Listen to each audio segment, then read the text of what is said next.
এই তো কবুতরগুলো বাসায় চলে আসলো, বাট আমরা এখনও কবুতরের জন্য বাসা তৈরি করতে পারলাম না। সো আমরা খুব তাড়াতাড়ি চেষ্টা করছি যে বাসা তৈরি করতে। হ্যালো গাইস, আসসালামু আলাইকুম। এই তো আমরা কবুতরের জন্য বাসা তৈরি করছি।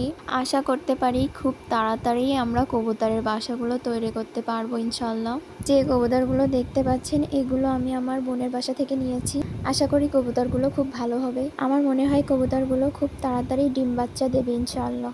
এই তো বাসা প্রায় তৈরি হয়ে যাচ্ছে। কবুতরগুলো আমরা ছাদে পুষবো। যেহেতু কবুতরগুলো বাসায় চলে এসেছে আর আমাদের কবুতর রাখার জন্য কোনো বাসা ছিল না, সেই জন্য খুব তাড়াহুড়ো করে আমরা ঘর তৈরি করছিলাম। যেহেতু বাসা নেই তাই আমাদের বৃষ্টির ভিতরেও কাজ করতে হচ্ছে। দেখুন কি সুন্দর গুড়ি গুড়ি বৃষ্টি হচ্ছে। অবশ্য কাজ করতে কষ্ট হলেও বৃষ্টি হচ্ছিল বলে ভালোই লাগছিল, মানে কোনো কষ্টই গায়ে লাগছিল না। আবহাওয়াটা অনেক নরম ছিল। বর্ষার সময় অবশ্য পরিবেশটা আসলে সুন্দর হয়ে ওঠে, কারণ চারিদিকের ময়লা আবর্জনা ধুয়ে চলে যায় বৃষ্টির পানিতে। এই তো আমাদের কবুতর ঘর প্রায় হয়ে এসছে। আপনারা অবশ্যই জানাবেন যে কবুতরের ঘরগুলো কেমন হয়েছে। অলমোস্ট কবুতর ঘরগুলো তৈরি হয়ে গেছে, তাই আমি ছাদ থেকে নিচে এসে কবুতরগুলো উপরে নিয়ে যাচ্ছিলাম, সাথে কিছু খাবার নিয়েছি। কবুতর ঘরটি হলো 4 খোপের 4 তলা বিশিষ্ট। মোট 16টি ঘর তৈরি হয়েছে। মূলত ঘরগুলো ফাইম আর আমি মিলেই তৈরি করেছি।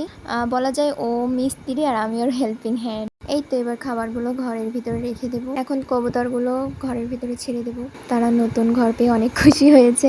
আমার নিজেরই ঘরগুলো অনেক পছন্দ হয়েছে, এই জন্য ভাবলাম কবুতরগুলোরও অনেক পছন্দ হবে। সবগুলো কবুতর ফাইম ধরে নতুন ঘরে দিয়ে দিচ্ছিল। সব মিলায়ে আলহামদুলিল্লাহ আমাদের কবুতর ঘর তৈরি করা ডান। সবার কেমন লেগেছে অবশ্যই জানাবেন। তো আজকের মতো আমাদের ঘর তৈরি শেষ। আর আমাদের ভিডিও ভালো লাগলে সবাই লাইক কমেন্ট করবেন আর সবাই ভালো থাকবেন। আল্লাহ হাফেজ।